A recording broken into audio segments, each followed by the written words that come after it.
Salut les artistes, j'espère que vous allez bien. Pour ce 5e épisode, je teste 6 nouveaux modèles d'ailettes préformées.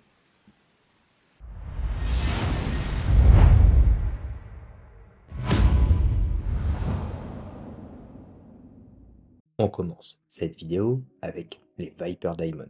Les ailettes sont vendues au prix de 8,50 € avec 9 couleurs disponibles et 3 tailles, court, intermédiaire et médium, sont proposées pour ce modèle. Les ailettes sont sympas visuellement, c'est rare d'avoir des tiges texturées sur ce type de modèle. Ces tiges peuvent faire penser au Carbon ST de chez Arrows. L'ensemble tige-ailette est bien rigide, mais il n'y a pas de renfort sur les ailettes. À voir si ça tient bien dans le temps. La couleur vive est sympa. Les ailettes légèrement transparentes qui peuvent permettre d'avoir un peu plus de visibilité lors de certains tirs groupés, mais peut s'accompagner de quelques déflexions lors de certains tirs aussi. Les ailettes et tiges sont bien solides. Je n'ai pas vu de coups ou de marques sur les ailettes après ce test, ce qui pourrait présager une bonne longévité des ailettes. Un modèle intéressant avec un ensemble tige-ailette d'une belle esthétique et d'une bonne solidité. Passons au Condor Naru 120, vendu au prix de 13,95 € avec 5 couleurs disponibles et 3 tailles possibles, court, intermédiaire et médium. C'est la nouvelle forme de chez Condor avec la particularité de n'avoir que 3 ailettes, avec un angle de 120 degrés entre chaque qui permet d'avoir plus d'espace lors de tirs groupés. Les ailettes sont rigides mais on garde une certaine souplesse. On a des stries sur la tige comme sur tous les modèles de la gamme Condor. En termes de sensation, c'est agréable de jouer avec. J'obtiens une bonne vitesse et un bon angle à l'arrivée en jouant avec des tiges médiums pour ce test. Il y a pas mal d'espace pour réaliser des tirs groupés, j'ai moins de déflexion ou de refus, même si ça peut arriver car les ailettes sont rigides, mais les ailettes prennent moins d'espace sur la cible comparé à une forme standard. Une forme et un modèle qui reste spécifique, qui peut manquer de portance en fonction des lancers, notamment avec un lancer plutôt lent. Les ailettes sont solides dans les mêmes matériaux que la gamme Axe, donc vont pouvoir durer dans le temps, mais ne pourront pas convenir à tout le monde. Continuons avec les Caliburn Suplight. Elles sont au prix de 7,95 €, disponibles en 6 couleurs et 3 tailles sont proposées, court, intermédiaire et médium. Le modèle fait assez classique, on a des tiges lisses, sans stries, celle-ci est rigide, avec la base un peu plus large et un petit logo en forme d'éclair. Pour les ailettes, elles sont très souples, on a des stries à la base de l'ailette pour aider les fléchettes lors de tirs groupés, à voir sur le pas de tir si c'est efficace. Des ailettes qui portent bien l'angle, celles-ci font très léger, même avec des tiges médiums, j'ai de l'angle à l'arrivée, alors qu'habituellement j'obtiens un angle plat avec cette longueur. Des ailettes intéressants pour les joueurs recherchant de la légèreté. Je n'ai pas eu de déflexion lors du test. Les ailettes souples réduisent bien les déviations lors de tirs groupés. Les ailettes sont très fines, donc à voir dans le temps si elles ne s'abîment pas trop vite, mais cela dépendra aussi du lancer de chacun. Sont au Winmo Arrow.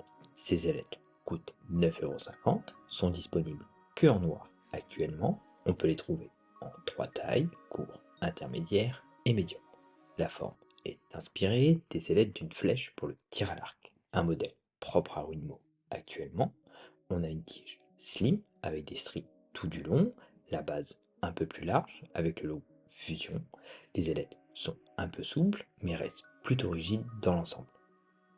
La forme est intéressante, cela donne l'impression d'avoir de grandes ailettes kite. Les Arrows offrent un vol plus rapide comparé à la forme standard, tout en permettant aux fléchettes de rester stables. La forme est particulière, mais ne demande pas spécialement un lancer puissant pour les utiliser. Avec ces tiges médium et mon lancer plutôt lent, j'ai un angle plat à l'arrivée, ce qui offre une bonne visibilité pour les fléchettes suivantes. La forme permet de faire de bons tirs groupés, pas sûr que les stries aident beaucoup avec cette forme. Passons au Shot Deck Flight Kite. Le set est au prix de 11,95 €, disponible en 3 couleurs et 3 tailles, court, intermédiaire et médium. C'est le même principe que le Deck Flight de forme standard, déjà testé dans un épisode précédent, c'est-à-dire qu'on a des tiges droites sans stries, composée de deux matériaux. Une partie en polymère composite pour la couche extérieure et une partie en carbone pour le cœur de la tige. Les tiges sont rigides, les ailettes en polymère sont souples avec des renforts assez larges sur l'ensemble de l'ailette. Le tout donne une bonne sensation de solidité. J'ai de bonnes sensations en vol, avec beaucoup de légèreté et de la solidité. Elles offrent une bonne vitesse en vol, mais peut manquer de stabilité en fonction du poids des fléchettes. Une forme qui s'adapte bien à des jeux légers et ou un lancer puissant. Les ailettes souples permettent de ne pas avoir trop de déflexion lors d'impact, mais gardent une bonne rigidité avec ce large renfort en plus.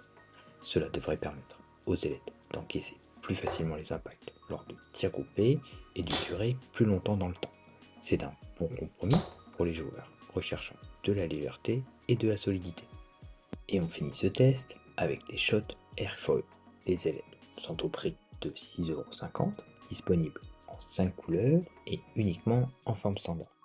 On a des ailettes avec un relief au centre, plus un renfort sur l'ensemble de la partie extérieure de l'ailette.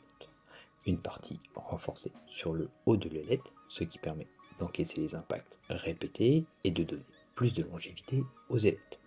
Au centre, un petit capuchon avec une croix au centre qui permet d'y insérer la tige et permet à celle-ci d'être bien maintenue et protégée. Un système qui fait penser au modèle Robson.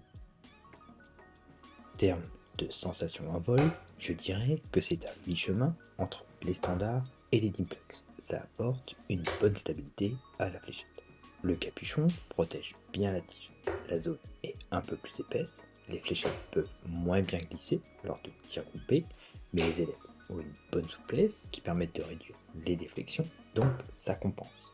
Un format que j'apprécie plus, car si une tige casse, le set n'est pas foutu, et permet aussi d'avoir la tige que l'on souhaite, généralement des tiges nylon ou des carbones. Merci d'avoir regardé cette vidéo. Si la vidéo vous a plu, n'hésitez pas à la partager. Pour ceux qui me découvrent, n'hésitez pas à vous abonner pour me soutenir et ne pas louper les prochaines sorties. A bientôt.